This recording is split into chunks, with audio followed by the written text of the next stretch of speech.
Welcome to the second day of our conference. We have a very busy and a very exciting day ahead. I hope you all, those of you who came to last night's dinner, enjoyed our spectacular athletes, gymnasts who were amazing.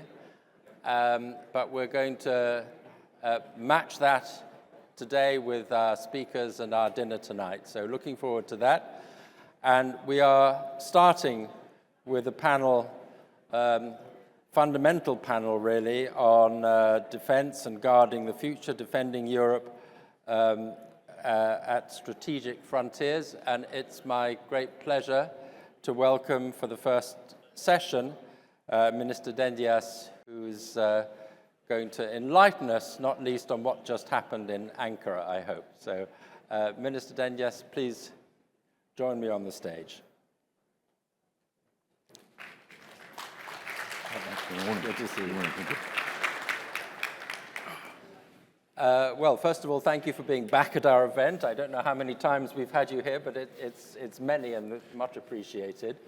And the timing this time is obviously very significant because we've just had the NATO summit in Ankara. So I think everybody will be keen to hear your conclusions from what has just taken place in Ankara. And should we feel good or nervous or what about the state of NATO? No, I wouldn't say nervous. First of all, it was a very well-organized event. And that's something that needs to be said. And also, there were many predictions that President Trump and the European allies, there would be huge disagreements, many problems, etc., etc. That did not materialize at all. I would say it was a smooth event. Of course, President Trump repeated his usual positions about the need of the Europeans to spend more, to participate more, to have a more equal burden sharing, but apart from that, I would say it was quite a successful event on the NATO level.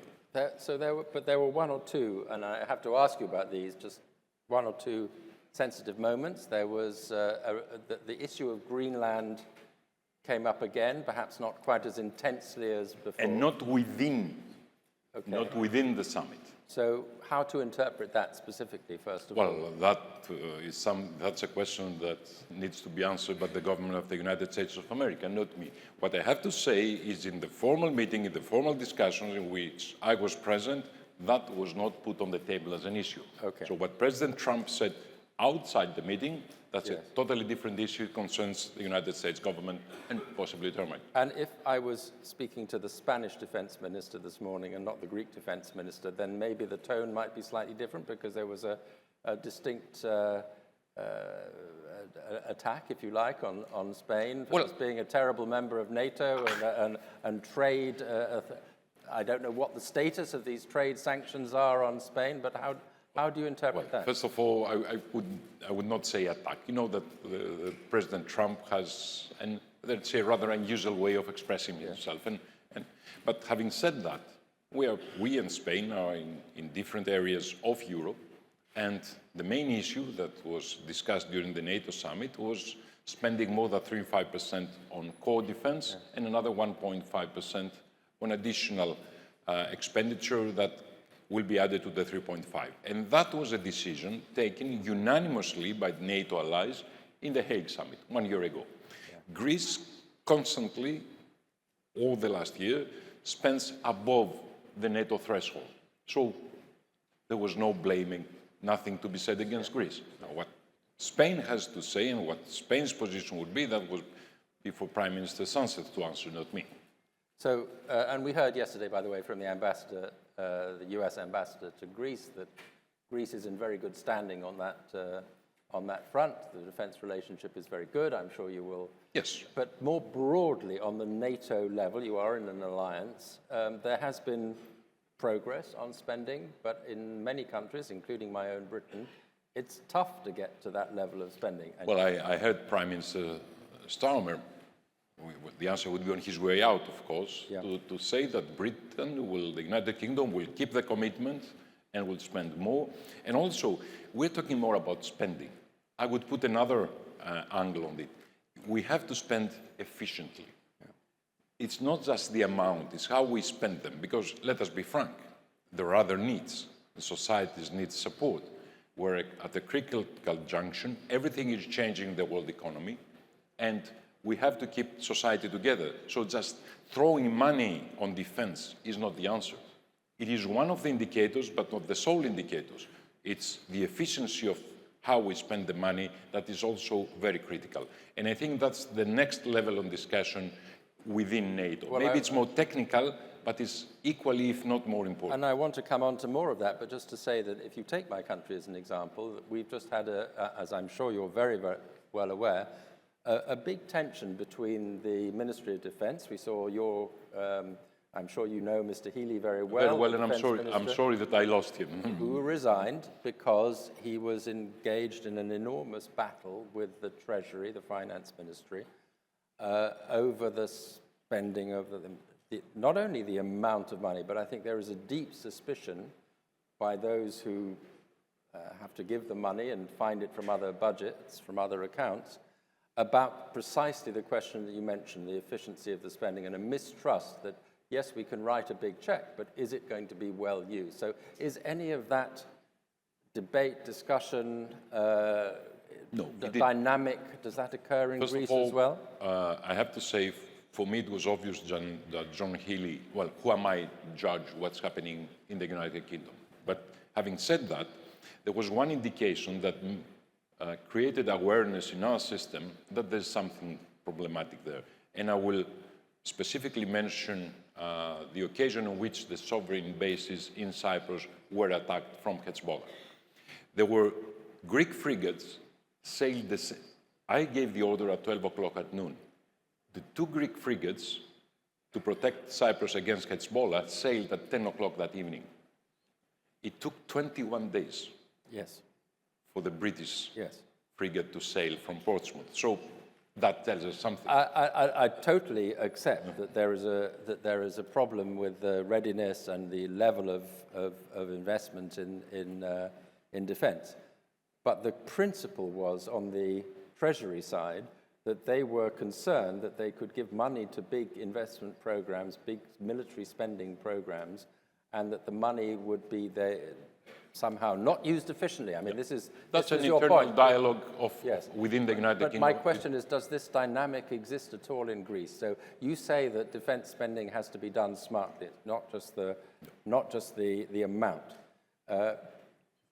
Do you face scrutiny also on how to affect spend because I'm the spender. But on the other hand, we are quite open on those issues in Greece. We're implementing an agenda which we started in January 2024. We call it Agenda 2030, which is a total reform of the Greek armed forces, the Greek armed forces of the 21st century. Mm-hmm. And the basic idea behind it is the modernization. Not just spending money on big fancy platforms. For example, we don't aspire to have a helicopter carrier. We don't aspire to have an aircraft carrier in Greece. Well, we are small, we don't punch above our weight.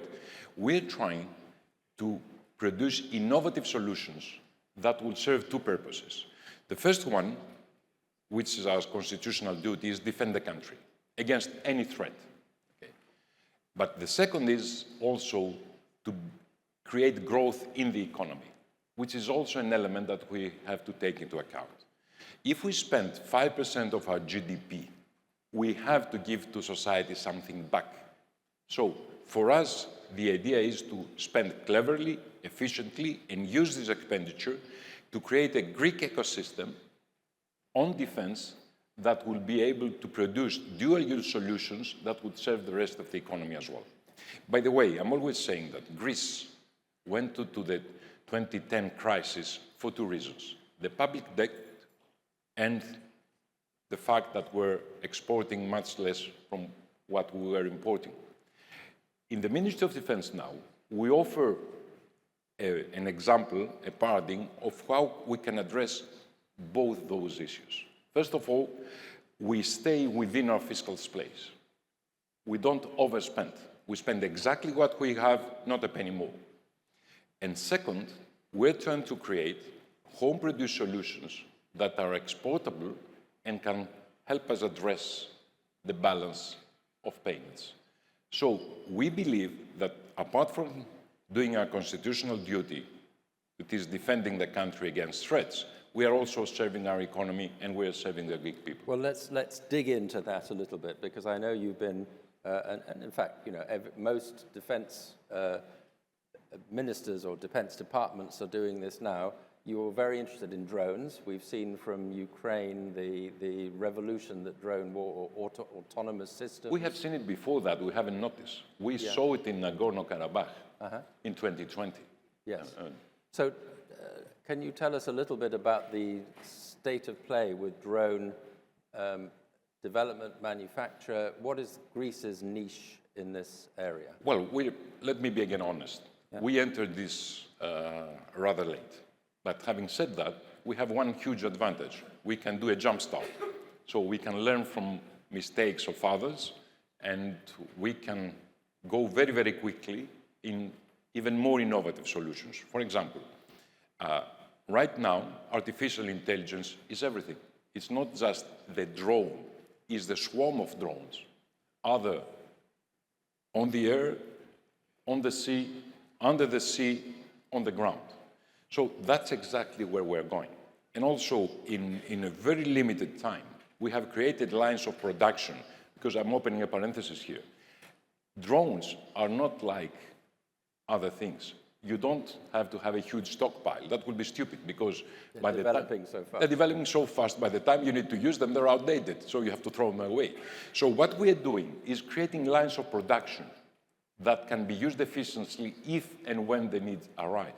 Of course, you have to have a minimum production in place so that these lines are open, but produced in a limited amount just for ordinary use and be ready to really be overproduced when it's needed. We have created two factories, three military factories. Two are already operating. One is under construction, but it will be fully operational by the end of this year. Are these state-owned factories? Yes, state-owned. Ministry of Defense-owned factories. And also, thirdly, we're doing something that I don't know any other military in the world having done that.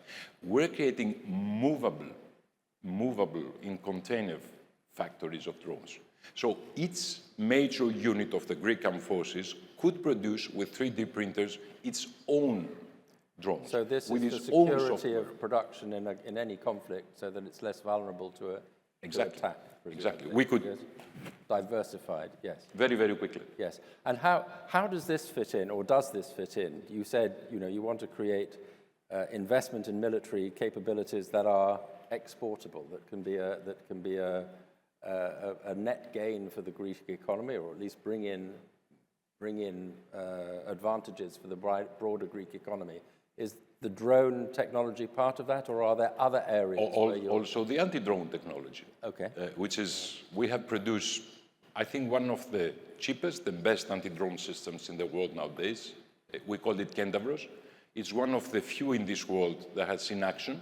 It's so on a Greek frigate, it brought down Houthi drones in the Red Sea, and it is, I think, 50 or 55% of the price of what you would have to spend if you buy from another European country or the United States of America. Yeah. And of course, it's exportable. There are other countries around the world that have shown interest and are coming to Athens to see what this could do. But this is only an example. Yes, so give us some other examples of some of the main technologies where you think you have export potential. What we can do also, and the issue in which we will be, and the product will be extremely good, is sea drones, especially because of the environment that we have to address the challenge from, the Aegean and archipelagic environment. We could, and we are creating a system on multiple bases which would automatically relate to each other and be able to produce answers to challenges that I don't think any other country right now has the efficiency to produce. Are you learning from the battlefield in Ukraine? Are you active in the battlefield in Ukraine as well? I've been to Ukraine myself twice, but I'm not the one that will really learn. What can I say? I'm just a lawyer. Yeah. But what we're doing is, understanding what's happening, not just in Ukraine, because Ukraine has its own conditions. Iran, the Red Sea, the Persian Gulf is another front. But the speed of innovation in Ukraine 6 months. is what's striking, isn't it? 6 Yes. months. Yeah. You have to be able to understand that after 6 months, many things have changed. So unless you have a mechanism to understand changes very quickly and implement changes very quickly and reproduce what you already have done and also test yourself constantly, you cannot survive in this modern world. And I assume by the time that artificial intelligence gets much more embedded into the world economy and the world production lines, we could even have faster developments than the 6 months, which now approximately is the time frame. So you've talked about some of the advantages that Greece has. Maritime is obviously one. Maybe you can sort of leapfrog some stages of development. What are the gaps that, there are always gaps, there are always things that you think we need to be much more efficient or much more active in certain areas. So what are some of the areas that you're focused on? Well, it is, one was clear, and I admitted it as we began our quite technical discussion, because we were late into that game. Our military, because of historical reasons, was focused on big platforms, frigates, airplanes, tanks. That was the name of the game. So that was from 24 to 26, that is less than 2.5 years, we have to totally change the mentality, because that's the most difficult. The most difficult thing is not to change from a tank to the drone. That is doable. The most important thing is to change the mentality of the officers that use that, to understand that the drone or the artificial intelligence is the name of the game today. And unless they go to that era and implement it and change also the structures, because let me say something else. If you have a rigid structure in which the lieutenant has to report to the major has to report to the colonel has to report to the brigadier general has to talk to the general has to talk to the vice secretary has to talk to the minister, blah, blah, blah, blah, blah. There cannot be efficiency. You have to allow even at the level of the company, at the level of the battalion, at the level of the brigade, decision-making. And also, as I said before about the container solution, not just decision-making, but production decisions. Mm-hmm. So it will not need the decision of the minister, of the chief of staff, of the armed forces. We have to create a new understanding of what's happening. By the way, the Ukrainians were quite successful on that. Yes, absolutely.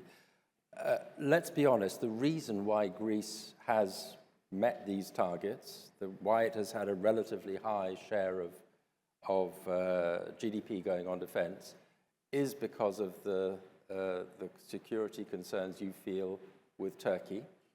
Fellow NATO member, of course, but nevertheless a security concern for Greece.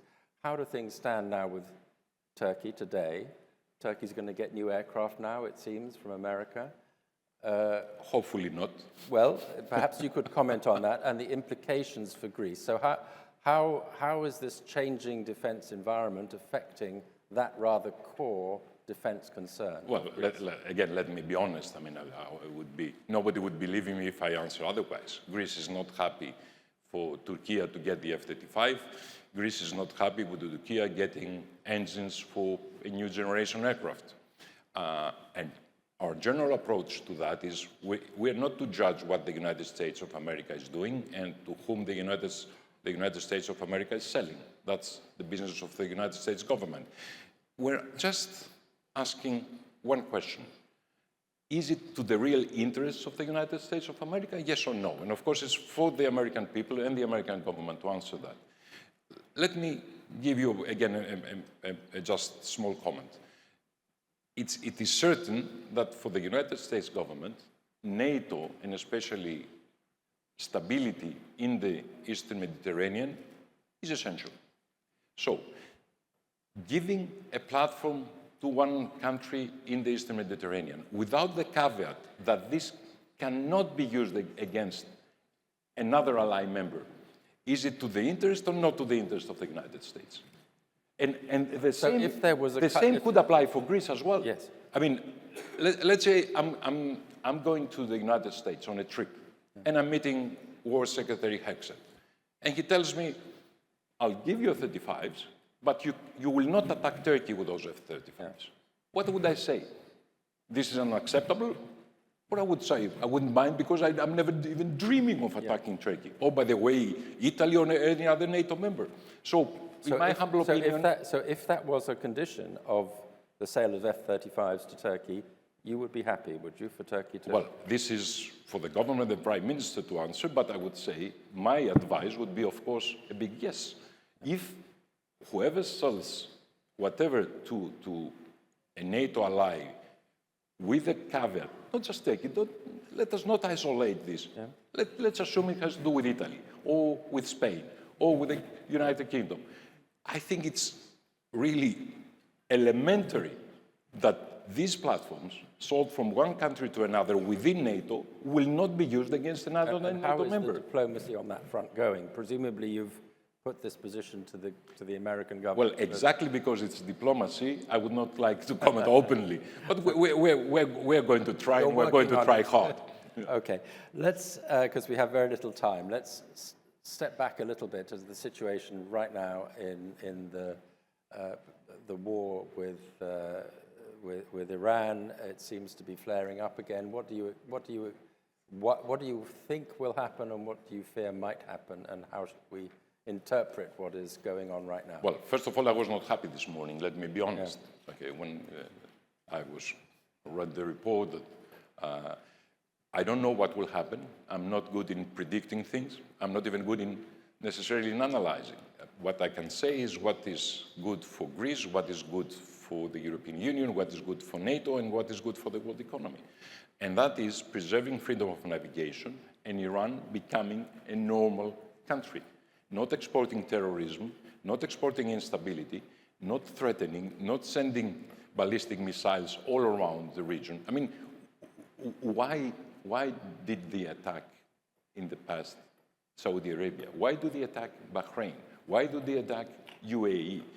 I mean, why they even, through Hezbollah, attacked the British sovereign bases on Cyprus? It was clear that those bases were not used against Iran in any way. So what I expect from Iran is to act in a responsible way. And of course, the Strait of Hormuz is not owned by Iran. It's international waters. Imagine what will happen if every country in the world thinks that they could block a sea lane and impose fees. We close the Aegean, we impose fees. Spain and Morocco close Gibraltar, impose fees. No. Argentina and Chile closed the Strait of Magellan, imposed fees. Singapore and Indonesia closed the Strait of Malacca, they imposed fees. Maybe this is happening. You're outlining a scenario that is not impossible. But this is a nightmare for the world economy. Then we will have zero growth in the world economy. We'll go back to negative numbers. It will be a world recession. It will be a total catastrophe. Our social model will collapse. That cannot be allowed. It has to be made clear to Iran, very, very clear, that that is not acceptable. Because if we allow that to happen, that will create an example which others will follow. So, obviously, that's clear that you don't want it to happen, but how do you prevent it? Well, first of all, let me not punch above our weight. We are Greece. We have a big merchant maritime fleet, the biggest in the world, but we're not the ones. I mean, we have done it in the past. Alexander the Great did it, but we're not at that point. So we're not going to plan to campaign against Iran or such, but we're a member of NATO, we're a member of the European Union, and we're allies of the United States of America. Yeah. And we're clearly saying this cannot be allowed to happen. Yeah. And you can address it. There are many ways to address it. Hard power is one. The Americans are using that. But there's other solutions. There are economic sanctions, and there are things that the world economy can do to protect itself. And I'm not excluding China on that, and I'm not excluding either other countries that are friendly to Iran. Because in the end of the day, China, for example, has a very big stake in the Strait of Hormuz, much bigger than Greece. Yes. Final question, because we're short of time now. So your biggest priority for the coming year as Minister of Defence in Greece, what would it be? Well, I have stated clearly from day one. It is, when I'm saying Agenda 2030, means that I would like to see the Greek armed forces, probably I will not be there at 2030, but I would like to see the Greek armed forces at 2030, to be one of the most modern, if not the most modern armed forces within the European Union, and also to be able to see that growth in Greek economy has been created exactly from the expenditure for the Greek armed forces. Very good. Well, we look forward to having you back here to describe the next progress over the next year. Thank you very much. Thank you. Mr. Thank you so much. Thank you. Thank you. That was very kind of you. Thank you.